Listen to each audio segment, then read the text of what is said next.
致富的道路上，如果出现了不会学制作爱因斯坦为什么会读外星？非常的黄色哦，猪肉蛋沙拉会哦。你也曾经因为失去了什么而感到后悔，或者是怨天尤人吗？那你一定要来看看今天要来谈的美国最重要的思想家爱默生他所讲的补偿法则。爱默生说，要把一个地方清空，另一个地方就要压缩，就像是作用力与反作用力，这是在自然界的每个部分都会看得到，也像是黑暗与光明，热与冷，水的退潮与涨潮，心脏的收缩与舒张，离心力与向心力等等。还有针被通电之后，在一端产生一个磁极，另一端就会产生相反的磁极。不止这样，在动物界中也有某种补偿机制，它在平衡着动物的天赋与缺陷。比如说呢，某个部分增加的过多了，这个动物的另外一个部分就会消减。例如，如果头与颈部太大了，那么四肢与躯干就会长得比较小了。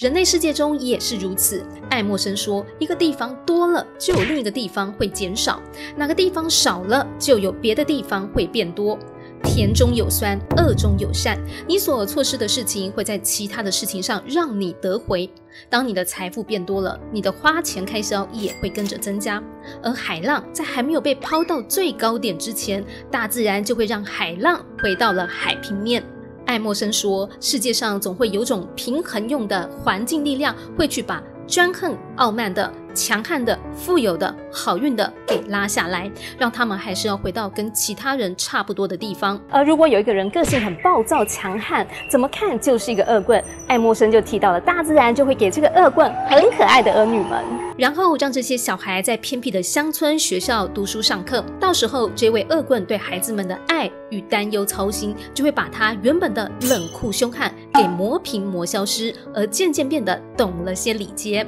大自然就是这样，可以融化最坚硬的岩石，维持了大自然的平衡。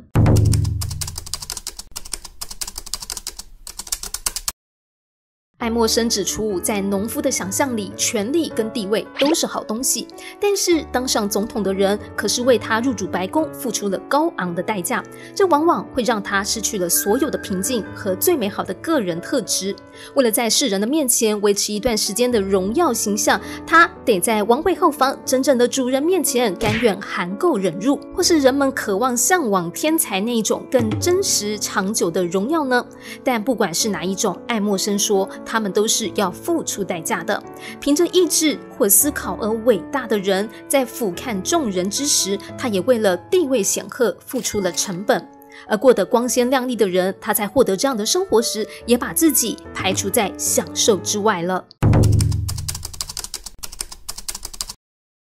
爱默生就说了，每个人终其一生都要对自身的缺陷心怀感谢，但是缺陷并非不能为自身所用。爱默生就举了伊索寓言的一个例子，有一只公鹿从水中看到倒影，觉得自己的鹿角长得真是高贵美丽，反而他觉得自己的脚长得太瘦了，根本配不上他头顶的鹿角。结果这时候猎人出现了，射了一箭，而正是靠着公鹿他细瘦却敏捷的脚，才得以快速逃离现场，救了他一命。可是逃跑后，这只公鹿没注意走进了树丛，反倒是它美丽的鹿角被树枝给卡住了。公鹿拼命想要挣脱，但却没有办法。没有想到最后就被猎人的箭给射中了。发现了吗？正是公鹿引以为傲的鹿角，反而让它走向了毁灭。所以爱默生说，每个人都要感谢自己的缺陷，就像人都要跟真理经过一番拼搏之后，才能全然了解其中的道理。人总是要经历过一样的阻碍，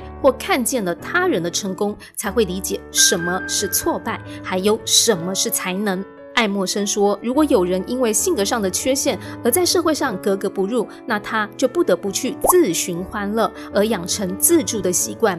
爱默生还说，这就好像是受了伤的牡蛎会吐出珍珠来修补自己的外壳。这也就是你原本所认为的缺陷，一定会在某个地方对你产生用处的。爱默生说，我们的力量来自于我们的软弱。当我们被叮了、被刺了、被狠狠攻击过后，那股义愤的力量才会觉醒。人如果坐在坐垫上，只会很快的就进入梦乡。但是相反的，当他遭遇痛击、折磨、挫败，则会给他机会去学到些什么，他就会被逼着去发挥机智，拿出他的男子气概，并且认清事实，意识到自己的无知，抛弃掉他的傲慢自大，然后学会节制以及真正的技能。爱默生说，聪明的人会把自己放到敌人那边，因为聪明的人比他的敌人更想知道自己的弱点在哪里。而人所受的伤之后会结痂，然后就像死皮那样脱落，但这时候的他已经变得无懈可击了。爱默生认为，被人责难比被人赞扬更让人安全。爱默生说，他并不希望有人在报纸上帮他辩护，只要有人抨击反对他，爱默生反倒会有一种成就感。但如果有人用甜言蜜语来赞美他，他会觉得这就好像是毫无遮掩地站在敌人面前呢。爱默生强调，只要我们不屈服于邪恶坏事，邪恶坏事反而会让我们有所获益呢。爱默生认为，人只要一开口，就等于是在对自身做评判。他所说的一字一句，都把自己的形象呈现在旁人的眼前，而每一个意见也都会对说话者自己本身产生作用影响力。爱默生说，这就像是把线球扔向了目标，但是线球的另一端还留在投掷者的袋子里头一样，又或者就好像是对金鱼投出了鱼叉，鱼叉在飞出去时绳索松开了，但如果鱼叉品质不好，又或者丢的时候没有丢好，这个鱼叉就可能打中舵手而害他丧命，或是把整艘船给弄沉了。爱默生也说了，把人当作是棋盘上的棋子，你自己也会遭受到跟他们一样被人愚弄的痛苦。排外主义者把他人挡在门外的时候，他没看到的是，他也给自己关起了天堂的大门。你忽略别人的心，同时你也会失去了自己的心。爱默生认为，如果你够聪明，你反而害怕那种会让你负担的更多的成功，因为你多得到一点好处，就得多缴一点税。至于那些能够给予最多利益的人，爱默生觉得他们是伟大的。但如果你只是想接受恩惠而不做回报，爱默生认为那就是宇宙中最卑劣的事了。虽然我们很难做到回报给当初施恩于我们的人，但是爱默生指出，我们必须把得到的好处再传递出去。比如说，话语要一句话还一句话，一个行动还一个行动，1分钱还给1分钱，丝毫不差的还出去，让这些好处得以传到某个人的手里。爱默生强调，不要让太多的好处利益留在你自己的手中，因为那些利益会快速的腐败，让蛀虫横生。所以爱默生说，你要想办法赶快把这些利益偿还付出去吧。讲到这呢，就让我想到了之前跟大家聊过，刘德华曾经说过，